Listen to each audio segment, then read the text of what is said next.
Uwu ndi uneneri wa dziko la Malawi okhudza ndalama ya kwacha. Ndikufuna kuti musunga uneneriwo ngati mumakayikira maprofesa amene ndimanenera, musunga uneneriwo nde mukhale ndi ntchito yomayang'ana nkhani mmene zikuyendera. Mudziyang'ana kaya pa Times. Lero date ndi pa 28 ndi pa 28 October limene lili Monday 2024. Mwakhale mukuyang'ana ndikuona ndalama ya kwacha ikugwanso kachikena. Tikapanda kupemphera pathabweranso ndalama ina yogwirana ya kwacha ya PayPal. Ndikuona ndalama ya kwacha itagwa kachikena. Ulemerero ukhale kwa Mbuye wathu Yesu amene amandionetsa zinthu zonse, popeza ndiwo amene amadziwa zonse.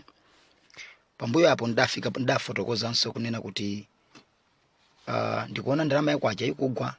Nthawi imene ndinkapereka uneneri, ndalama ya kwacha idali ndi mphamvu yoti at least bola munthu akakhala ndi akakhala ku South Africa ndikuti ngati 1 rand imakhala ku Malawi 40 chakuti kwacha mwina 50 kwacha.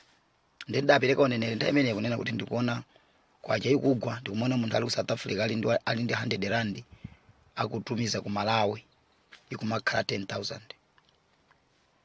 Ndinkalankhula ngati nkhamba kamwa chifukwa panalibe saini iliyonse.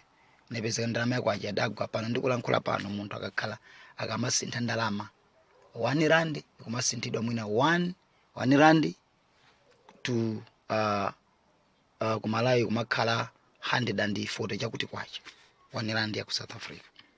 So tipempherere ndalama ya kwacha chifukwa ndikuona ikugwanso.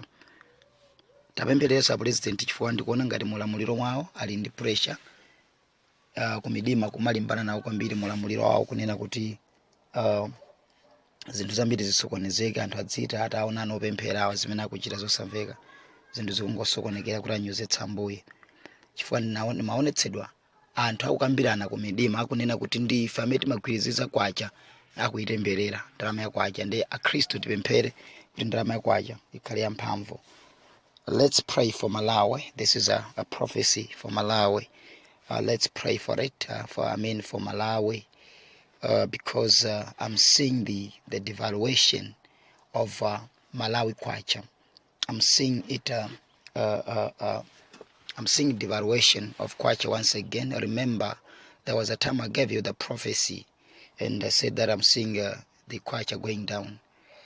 And in that time, I remember when I was giving that prophecy, when someone is in South Africa, maybe it was 1 rand to 40 something kwacha or 1 rand to 50 kwacha.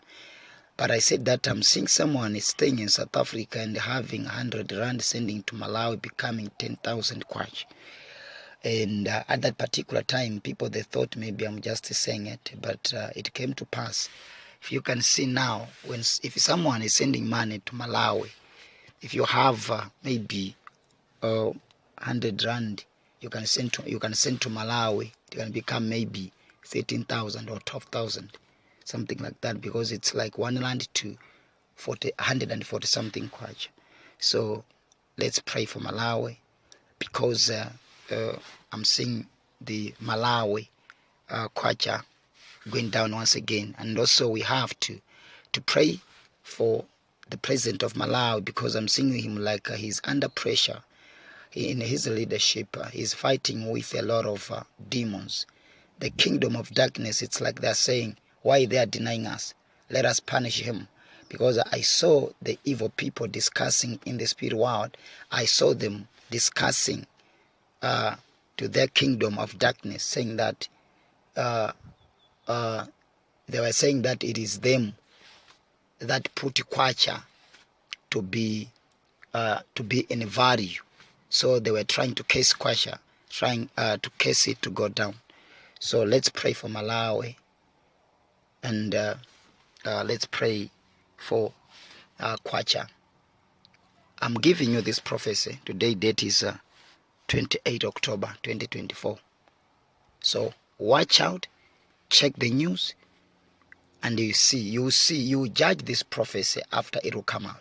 Then you see if I am a fake prophet or not. God bless you so much. Like and share. God bless you.